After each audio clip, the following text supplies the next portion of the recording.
আজকে আমরা অষ্টম শ্রেণীর প্রথম পর্যায়ক্রমিক মূল্যায়ন 2026 সালের ইতিহাস বিষয়ের সম্পূর্ণ উত্তর সহ নমুনা প্রশ্নপত্র সেট 3 সম্পর্কে আলোচনা করব। তো চলো এই ভিডিওতে আমরা ক্লাস 8-এর ফার্স্ট ইউনিট টেস্ট 2026 হিস্ট্রি সাবজেক্টের এই কোশ্চেন পেপার এবং তার উত্তরগুলো দেখে নিই। দেখো, ফার্স্ট সামেটিভ এক্সামে তোমাদের সিলেবাসের মধ্যে কোন কোন অধ্যায় রয়েছে। দ্বিতীয় অধ্যায় যেটা আঞ্চলিক শক্তির উত্থান, তৃতীয় অধ্যায় হচ্ছে ঔপনিবেশিক কর্তৃত্ব প্রতিষ্ঠান। তো এই দুটি অধ্যায় তোমাদের পড়তে হবে ফার্স্ট সামেটিভ এক্সামের জন্য। এখান থেকে তোমাদের কিন্তু প্রশ্ন হবে প্রথম ইউনিট টেস্টের পরীক্ষায়। তো কীরকম প্রশ্ন তোমাদের হবে দেখো, টোটাল 30 নম্বরের পরীক্ষা হয় এবং সময় থাকে 1 ঘন্টা। এপ্রিল মাসের শুরুতেই তোমাদের কিন্তু পরীক্ষা হবে ফার্স্ট সামেটিভ এক্সামের। ওকে, তো দেখো প্রথমে 6টি এমসিকিউ প্রশ্ন থাকবে, 1 নম্বর মানের প্রশ্ন, এগুলো সঠিক উত্তর বেছে নিয়ে লিখতে হবে। তো প্রথম যে অধ্যায় আঞ্চলিক শক্তির উত্থান, সেখান থেকে 4টি প্রশ্ন থাকবে এবং ঔপনিবেশিক কর্তৃত্ব প্রতিষ্ঠা, সেখান থেকে 2টি প্রশ্ন থাকবে সাধারণত। এরপর 1 নম্বর মানে যে অতি সংক্ষিপ্ত প্রশ্ন, সেগুলো থাকবে তোমাদের 4টির উত্তর লিখতে হবে। প্রতিটা অধ্যায় থেকে 2টি করে প্রশ্ন থাকবে, 4টি এখান থেকে তোমাদের লিখতে হবে প্রশ্নের উত্তর। তারপর 2 নম্বর মানে 2টির উত্তর লিখতে হবে, 2 দুগুণে 4 নম্বর, প্রতিটি অধ্যায় থেকে দেখো 2টি করে প্রশ্ন থাকছে, 4টি প্রশ্ন, সেখান থেকে 2টির উত্তর লিখতে হবে। আর 3 নম্বর মানের প্রশ্ন তাই 2টির উত্তর লিখতে হবে, 4টি দেওয়া থাকবে, 2টি করে প্রশ্ন থাকবে প্রতিটি অধ্যায় থেকে, 4টির মধ্যে 2টি উত্তর লিখতে হবে, অথবা একটির সঙ্গে একটা অথবা দিয়েও কিন্তু তোমাদের থাকতে পারে। এরপর হচ্ছে 5 নম্বর মানের প্রশ্নের উত্তর তোমাদের 2টি লিখতে হবে, 5 নম্বর 10 নম্বর, এখানেও তোমাদের 4টি প্রশ্ন থাকছে, 2টি অধ্যায় থেকে, এখানেও তোমাদের 4টির মধ্যে 2টি লিখতে হবে, অথবা একটার সঙ্গে আরেকটা অথবা দিয়েও কিন্তু থাকতে পারে। ওকে, তো এরকম করে তোমাদের 30 নম্বরের যে প্রশ্ন থাকবে এইরকম প্যাটার্নে, এই প্যাটার্নে, এবং সময় থাকবে হচ্ছে 1 ঘন্টা। তো চলো আমরা একটি কোশ্চেন পেপার এবং তার সম্পূর্ণ উত্তর দেখে নেব এই ভিডিও থেকে। দেখো 1 নম্বর দাগে দেওয়া আছে সঠিক উত্তর বেছে নিয়ে লেখো, বেছে নিয়ে বাক্যটি সম্পূর্ণ করে 1 × 6 = 6। একের দাগে ঔরঙ্গজেবের শাসনকালে মুর্শিদ কুলি খান ছিলেন বাংলার দেওয়ান, ফৌজদার না নবাব। তো ঔরঙ্গজেবের শাসনকালে মুর্শিদ কুলি খান ছিলেন বাংলার দেওয়ান। তারপর আঞ্চলিক শক্তি হিসাবে বাংলার উত্থান ঘটে সুজাউদ্দৌলার নেতৃত্বে, মুর্শিদ কুলি খানের নেতৃত্বে, ঔরঙ্গজেবের নেতৃত্বে, সম্রাট ঔরঙ্গজেবের নেতৃত্বে না আলীবর্দী খানের নেতৃত্বে। সঠিক উত্তর মুর্শিদ কুলি খানের নেতৃত্বে। এরপর 1764 খ্রিস্টাব্দে বাংলার নদীপথগুলি জরিপ করেন ফ্র্যাঙ্কল্যান্ড। এরপর হক ক্যামেরন, জেমস রেনেল না লর্ড ডালহৌসি। এখানে উত্তর লিখবে জেমস রেনেল।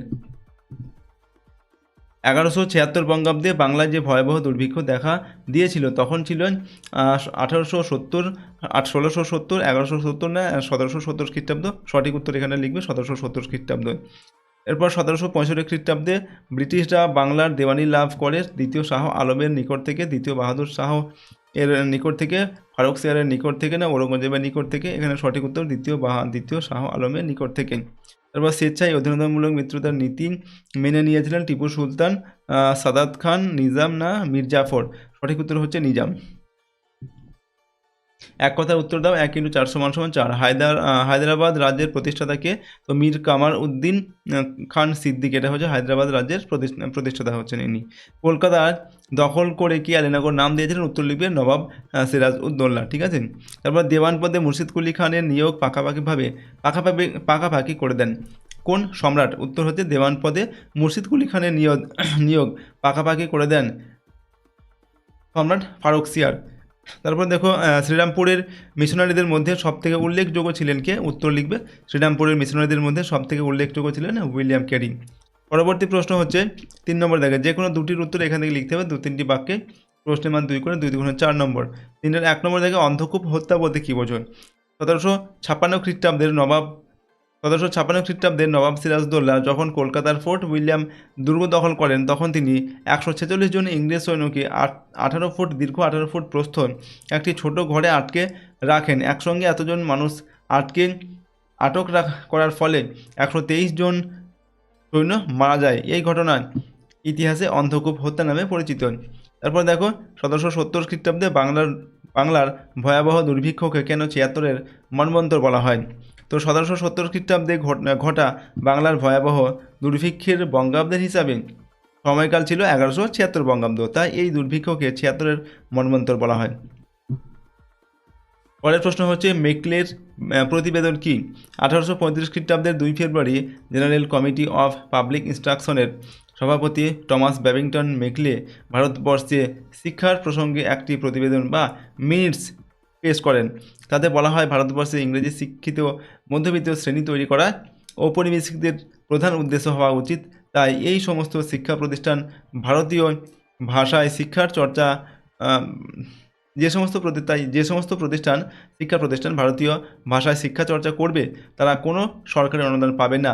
বাস্তবে মেকলির ধারণা ছিল ব্রিটিশরাই জাতিগতভাবে উন্নত এবং তাদের হাত ধরেই ভারতে আধুনিকতা আসবে, তাই তিনি দেশীয় ভাষাকে হেয় করেছিলেন। নেক্সট দেখো কে কেন এশিয়াটিক সোসাইটি স্থাপন করেন। সংস্কৃত ভাষায় লেখা প্রাচীন ভারতীয় সাহিত্যগুলি ইংরেজিতে অনুবাদ ও ভারতীয় সংস্কৃতি চর্চার জন্য উইলিয়াম জোন্স কলকাতায় 1784 খ্রিস্টাব্দে এশিয়াটিক সোসাইটি স্থাপন করেন। 4 নম্বর থেকে যে কোনো দুটির উত্তর এখান থেকে লিখতে হবে। 4-5টি বাক্যে প্রশ্নের মান 3 নম্বর করে 3 দুগুণে 6 নম্বর দেওয়া আছে। 4-এর 1-এর প্রশ্ন, টিকা লেখো দ্বৈত শাসন ব্যবস্থা। কোম্পানির দেওয়ানি লাভের ফলে প্রকৃতপক্ষে বাংলায় দুজন শাসক তৈরি হয়। একদিকে রাজনৈতিক আইন শৃঙ্খলার রক্ষা ও নিজামতের দায়িত্ব ছিল বাংলার নবাবের হাতে, অন্যদিকে অর্থনৈতিক কর্তৃত্ব ও রাজস্ব আদায়ের অধিকার পেয়েছিল ব্রিটিশ কোম্পানি। ফলে নবাবের হাতে ছিল অর্থনৈতিক ক্ষমতাহীন রাজনৈতিক দায়িত্ব, ব্রিটিশ কোম্পানি পেয়েছিল দায়িত্বহীন অর্থনৈতিক ক্ষমতা। বাংলার এই শাসন ব্যবস্থাকে দ্বৈত শাসন ব্যবস্থা বলা হয়। দ্বৈত শাসন ব্যবস্থার সুবাদে ব্রিটিশ ইস্ট ইন্ডিয়া কোম্পানি নিজেদের বাণিজ্য চালানোর প্রয়োজনে বাংলার রাজস্বই ব্যবসায় লগ্নি করত। 1765 খ্রিস্টাব্দ থেকে 1772 খ্রিস্টাব্দ পর্যন্ত বাংলায় দ্বৈত শাসন চলেছিল। এই সময়ে ব্রিটিশ কোম্পানির একমাত্র লক্ষ্য ছিল যত বেশি সম্ভব রাজস্ব আদায় করা। এর ফলে বাংলায় ভয়াবহ দুর্ভিক্ষ দেখা দিয়েছিল, যা 76-এর মন্বন্তর নামে পরিচিত। তারপর দেখো উডের প্রতিবেদনের বিষয়বস্তু সম্পর্কে লেখো। 1854 খ্রিস্টাব্দে জুলাই মাসে বোর্ড অফ কন্ট্রোলের সভাপতি চার্লস উড শিক্ষা সংক্রান্ত একটি প্রতিবেদন পেশ করেন, যা উডস ডেসপ্যাচ নামে পরিচিত। এই ডেসপ্যাচের মাধ্যমে ঔপনিবেশিক সরকারকে প্রাথমিক থেকে বিদ্যালয় স্তর পর্যন্ত একটি সুগঠিত শিক্ষা কাঠামো গড়ে তোলার পরামর্শ দেওয়া হয়। এই প্রতিবেদনের সুপারিশে কলকাতা, মুম্বাই ও মাদ্রাজে 3টি বিশ্ববিদ্যালয় গড়ে ওঠে। এরপর ব্রিটিশ রেসিডেন্টদের কাজ কী ছিল? তো ব্রিটিশ কোম্পানি নিজেদের ব্যবসায়িক স্বার্থ রক্ষা করার জন্য বিভিন্ন রাজদরবারে নিজেদের প্রতিনিধি রাখত। এই প্রতিনিধিরা রেসিডেন্ট নামে পরিচিত ছিল। এর মধ্যে ভারতীয় উপমহাদেশে ব্রিটিশ কোম্পানির চূড়ান্ত ক্ষমতার রূপ পেয়েছিল। এর মাধ্যমে ভারতীয় উপমহাদেশে ব্রিটিশ কোম্পানির চূড়ান্ত ক্ষমতার রূপ পেয়েছিল। তো কোম্পানির নজর এড়িয়ে স্বাধীনভাবে কাজ করার ক্ষমতা ভারতীয় দেশীয় শক্তিগুলির বিশেষ ছিল না। কোম্পানির হয়ে সেই নজরদারির কাজটা চালাতো স্থানীয় ব্রিটিশ রেসিডেন্ট। তারপর 5 নম্বর থেকে যে কোনো দুটি প্রশ্নের উত্তর লিখতে হবে। 8-10টি বাক্যে প্রশ্নের মান হচ্ছে 5 নম্বর করে, 5 দুগুণে 10 নম্বর দেওয়া আছে। 5-এর 1-এর প্রশ্ন, ব্রিটিশ কোম্পানির প্রশাসন ব্যবস্থায় আমলাতন্ত্রের ভূমিকা কী ছিল? তো ভারতীয় ব্রিটিশ ইস্ট ইন্ডিয়া কোম্পানির প্রশাসনের ইস্পাত কাঠামো ছিল আমলাতন্ত্র বা সিভিল সার্ভিস ব্যবস্থায়। 1 নম্বর এ হচ্ছে প্রতিষ্ঠা। লর্ড কর্নওয়ালিসই প্রথম সিভিল সার্ভিস চালু করেন, যা বা অসামরিক প্রশাসনে আমলাতন্ত্রকে সংগঠিত করেন। এর উদ্দেশ্য ছিল ভারতের দুর্নীতি মুক্ত ব্রিটিশ প্রশাসন গড়ে তোলা। নাম্বার বি বিশেষত্ব। ব্রিটিশ প্রবর্তিত আমলাতন্ত্রে যে বিষয়গুলি গুরুত্ব পেত তা হলো, নাম্বার 1 হচ্ছে আমলাদের নির্দিষ্ট মেয়াদের চাকরিতে নিয়োগ করা হতো। নাম্বার 2 হচ্ছে যোগ্যতা ও দক্ষতার ভিত্তিতে আমলাদের পদোন্নতির ব্যবস্থা করা হতো। নাম্বার 3 প্রশাসনে কর্মরত আমলারা ব্যক্তিগত ব্যবসা ও ঘুষ উপঢৌক নিতে পারত না। নাম্বার 4 হচ্ছে নির্দিষ্ট সময়ের ব্যবধানে আমলাদের বেতন বৃদ্ধির ব্যবস্থা করা হতো। 5 নম্বর সিভিল সার্ভিসে ভারতীয়দের নিয়োগ করা হতো না। 6 নম্বর সিভিল সার্ভেন্ট বা আমলাদের পেশাগত দক্ষতা বাড়ানোর জন্য এবং তাদের ভারতীয় ভাষা, সংস্কৃতি, রীতিনীতি বিষয়ে অবগত করার জন্য প্রশিক্ষণ দানের ব্যবস্থা করা হতো। পরের প্রশ্ন দেখো 5-এর 2 নম্বর, সিরাজউদ্দৌলার সঙ্গে ইস্ট ইন্ডিয়া কোম্পানির বিরোধের কারণগুলি কী ছিল? তো নবাব আলীবর্দী খানের মৃত্যুর পর বাংলার নবনিযুক্ত নবাব সিরাজউদ্দৌলার সঙ্গে ইংরেজ ইস্ট ইন্ডিয়া কোম্পানির বিরোধের ফলশ্রুতি হলো 1757 খ্রিস্টাব্দে 23শে জুন পলাশির যুদ্ধ। এই বিরোধের পিছনে ছিল নানা কারণ। নাম্বার এ হচ্ছে কোম্পানির ষড়যন্ত্র। সিরাজ বিরোধী ঘসেটি বেগম এবং শৌকত জংয়ের সঙ্গে কোম্পানির ষড়যন্ত্রে লিপ্ত হলে ক্ষুব্ধ নবাব সিরাজ কোম্পানিকে উচিত শিক্ষা দিতে সচেষ্ট হন। নাম্বার বি হচ্ছে রীতির অবমাননা। নবাব পদে সিরাজের রাজ্যাভিষেক অনুষ্ঠানে ইংরেজ কোম্পানি গড় হাজির ছিল, উপরন্তু চিরাচরিত রীতি মেনে নবাবকে কোনো উপঢৌকনো না পাঠানোয় সিরাজ রুষ্ট হন। নাম্বার সি অবৈধ দুর্গ নির্মাণ। ইংরেজ ও ফরাসি কোম্পানি বাংলায় দুর্গ নির্মাণ শুরু করলে সিরাজ তা বন্ধের নির্দেশ দেন, কিন্তু ইংরেজ কোম্পানি এই নির্দেশ অগ্রাহ্য করলে সিরাজ ও কোম্পানির সম্পর্কের অবনতি ঘটে। 4 নম্বর বা নাম্বার ডি হচ্ছে দস্তকের অপব্যবহার। কোম্পানির কর্মচারীরা তাদের ব্যক্তিগত বাণিজ্যে অবৈধভাবে দস্তকের অপব্যবহার করতে শুরু করলে সিরাজ ইংরেজদের উপর ক্ষুব্ধ হন। নাম্বার ই কৃষ্ণদাসকে আশ্রয় দেন। নবাবী তহবিল তছরূপের অভিযোগে ঢাকার দেওয়ান রাজবল্লভকে সিরাজ মুর্শিদাবাদে তলব করেন। এর ফলে তিনি তার পুত্র কৃষ্ণদাসকে প্রচুর ধনরত্ন সহ কলকাতায় কোম্পানির কুঠিতে পাঠিয়ে দেন। নবাবের বারংবার নির্দেশ সত্ত্বেও কোম্পানি কৃষ্ণদাসকে ফেরত না পাঠানোয় সিরাজ প্রচণ্ড রুষ্ট হন। নাম্বার এফ হচ্ছে আলীনগরের সন্ধি ভঙ্গ। সিরাজ কলকাতা দখল করে এর নাম রাখেন আলীনগর, কিন্তু অল্প দিনের মধ্যেই রবার্ট ক্লাইভ ও ওয়াটসনের নেতৃত্বে কোম্পানি কলকাতা পুনর্দখল করে নেয়। ফলস্বরূপ কোম্পানি ও সিরাজের মধ্যে আলীনগরের সন্ধি স্বাক্ষরিত হলেও শেষ পর্যন্ত ফরাসিদের আশ্রয়দানের অভিযোগে নবাবকে সন্ধির শর্ত ভঙ্গের জন্য দায়ী করা হয়।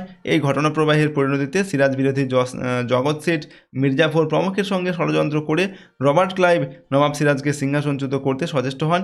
এরই ফল হলো পলাশির যুদ্ধ। নেক্সট হচ্ছে পলাশির যুদ্ধ ও বক্সারের যুদ্ধের মধ্যে কোনটি ব্রিটিশ কোম্পানির ভারতে ক্ষমতা বিস্তারের জন্য বেশি গুরুত্বপূর্ণ ছিল? তোমার বক্তব্যের পক্ষে যুক্তি দাও। তো ভারতে ব্রিটিশ কোম্পানির ক্ষমতা বিস্তারে পলাশির যুদ্ধের তুলনায় বক্সারের যুদ্ধ বেশি গুরুত্বপূর্ণ ছিল। পলাশির যুদ্ধে শুধু বাংলার নবাবের পরিবর্তন হয়েছিল। ব্রিটিশরা বাংলায় ব্যবসা করার অবাধ সুযোগ এবং রাজস্ব আদায়ের ক্ষমতা সরাসরি পায়নি। ভারতের কোম্পানির ক্ষমতা বিস্তারের প্রক্রিয়া শুরু হয়েছিল মাত্র, কিন্তু বক্সারের যুদ্ধের ফলে কোম্পানির রাজনৈতিক ও অর্থনৈতিক আধিপত্য সুনিশ্চিত হয়েছিল। তাছাড়া অযোধ্যার শাসকের পরাজয়ের ফলে প্রায় পুরো উত্তর ভারতে ব্রিটিশ কোম্পানির ক্ষমতা বিস্তৃত হয়।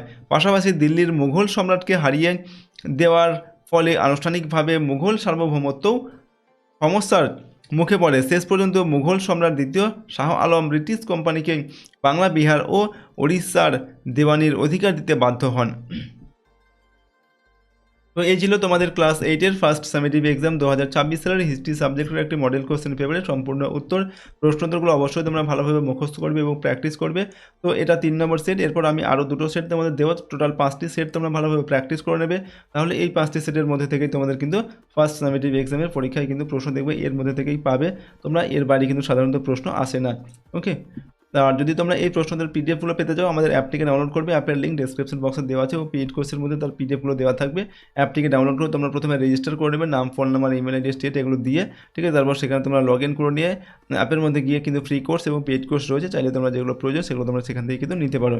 তো ওকে, তো চলো আজকের এই ভিডিওটিকে আমরা এখানে শেষ করছি। সম্পূর্ণ ভিডিওটি দেখার জন্য অসংখ্য ধন্যবাদ।